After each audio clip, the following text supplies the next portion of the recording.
Thanks for making the Locked On Ole Miss podcast your first listen every day. We are free and available wherever you get your podcast, including YouTube. So do us a favor, subscribe to the YouTube channel, hit the bell for notifications, and participate in the conversation by upvoting and commenting in the thread below. I'm here with Chris Gordy for his weekly now segment, talking about the Ole Miss LSU game this weekend.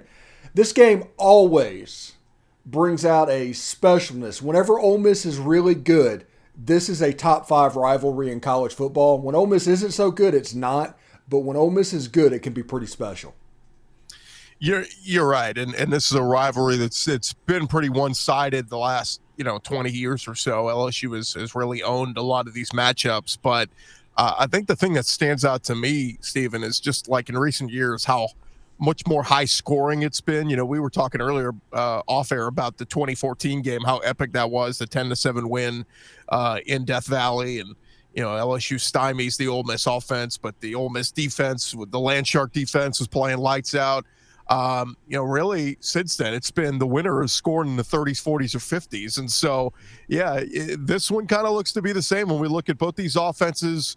Ole Miss's offense has been electric, obviously, so dominant, run heavy, but really the pass coming along here a little bit more in recent weeks. And then LSU, Jaden Daniels having his best game as a Tiger in the win over the Gators in the Swamp this past weekend. So both high-flying offenses, and I would expect this one, Stephen, is not going to be a 10-7 type game this weekend. Yeah, if you look at it, Ross Dellinger said that's the loudest college football stadium he was ever in 2014. And that was also the last time that Ole Miss was 7-0, and they were going down to Tiger Stadium. And Les Miles had that famous quote, "It's like Death Valley where dreams go to die." This game is pretty special, and LSU has kind of been the nemesis of Ole Miss when Ole Miss is really good. If you look back to the late 50s and early 60s during Ole Miss's banner run, they were like 1-4 during that span against LSU. And so Paul Dietzel had Johnny Vault's number. Will Brian Kelly be the same thing to Lane Kiffin? It will be interesting to see. I think Lane, obviously they put up a good fight last year and felt like LSU wasn't even competitive in that one and made a quarterback change. The year before it was that pouring down rain game where Keyshawn Butte had his breakout game. Everybody's going, wait, who is this guy? Got like 200 yards receiving and, just went off and LSU won a crazy shootout 53-48. Going to be curious to see how Brian Kelly's style meshes with Lane's because, they've played each other before when Lane was at USC and Kelly was at Notre Dame. And so they're familiar with one another, but really curious to see how this one plays out. I was surprised just looking through the numbers that it's been since 2008 since Ole Miss won in Baton Rouge. It feels like they've been way more competitive, but LSU always finds a way to win. And you're right, that quote from Les Miles still stands in the annals of times where Death Valley, where opponents' dreams go to die.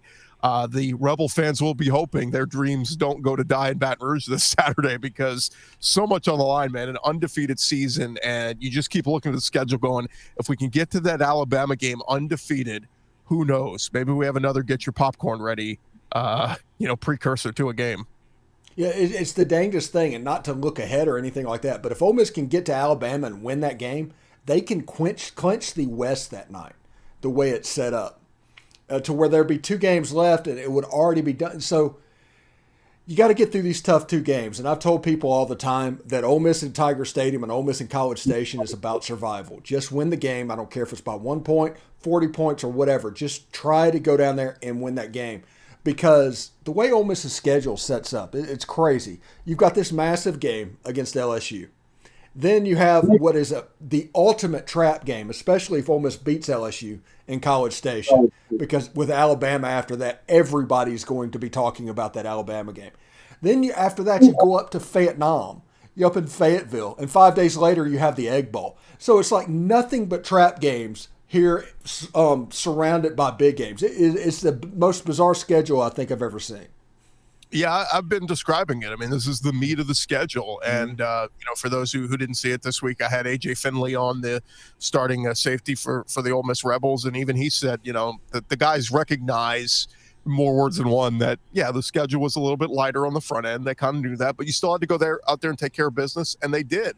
And so now the real meat on the bone. And, you got to simplify it. It sounds like coach speak, but you do have to take it one game at a time. You can't look ahead because that's when you get caught, napping. But take care of business each one of these next couple of weeks, and Ole Miss is going to find themselves, maybe where they didn't think they would be. I talked to a lot of people this offseason that thought they were going to take a major step, maybe not major, but take a step back from the season Matt Corral gave them last year, 10-2. And, they were saying, some people were saying if the cards fall right, maybe 10-2 is doable this year.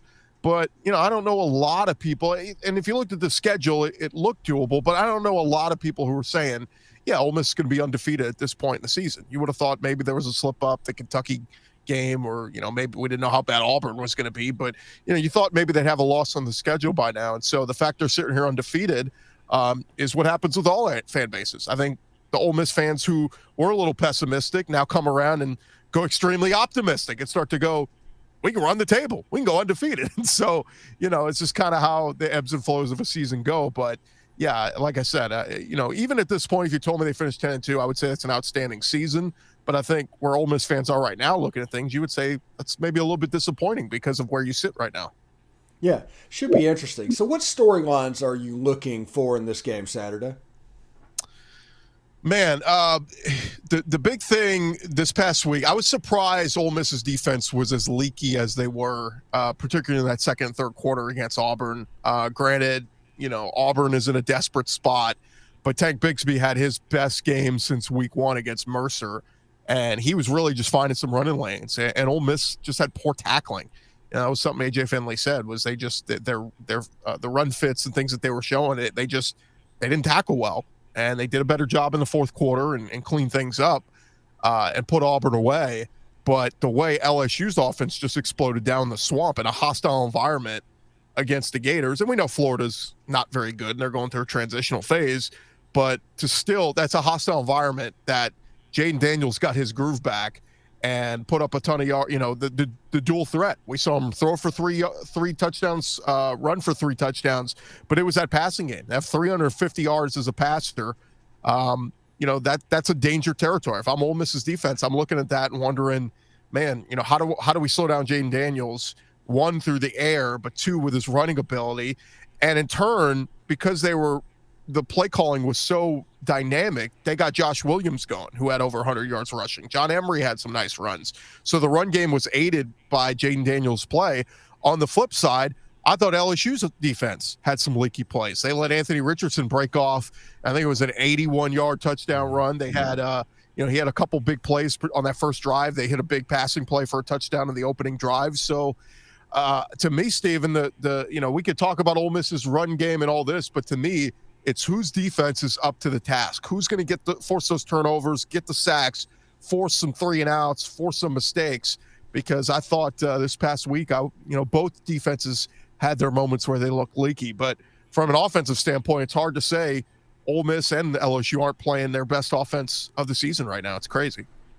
Yeah, if you look at it, like if Ole Miss does what it wants to do in Tiger Stadium, that is get Quinshon Judkins and Zach Evans and Jackson Dart, his legs going.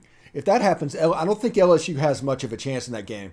Real similar to Auburn. Defense played about as bad as they can play. Auburn had no chance in that game because they gave up 448 yards on the ground. So I think LSU in this game is going to come up and just try and take away the run game as much as they can, which means the key to this game, in my opinion, will be Jackson Dart versus LSU secondary. Yeah, it's amazing. I was just looking at the stats. Ole Miss and LSU are identical at rushing yards given up per game. They are right at Ole Miss is at 144 a game. LSU's at 145 a game.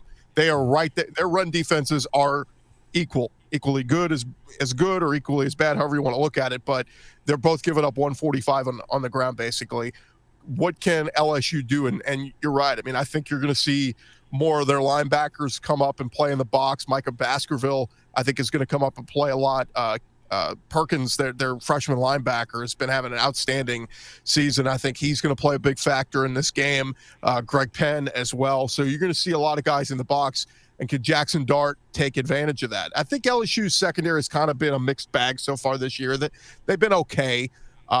They nowhere near as talented as they once were with Derek Stingley Jr. and Eli Ricks and those guys back there in the secondary. But to me, that's going to be the biggest challenge for for Ole Miss is if LSU's coming up and they're slowing down the run. I don't think they'll stop the run because I don't think anybody's stopping Quinshon Judkins and Zach Evans. But if they're slowing them down and limiting them to 3-4 yards a carry, can other guys step up, in that passing game? And Jackson Dart make the throws, that matter. And he did a fantastic job 2 weeks ago against Vanderbilt, but it was Vanderbilt. It's a little bit of a different animal than LSU. So, yeah, I think the key to this one is going to be, can Dart make the throws down the field and find his receivers when he needs to?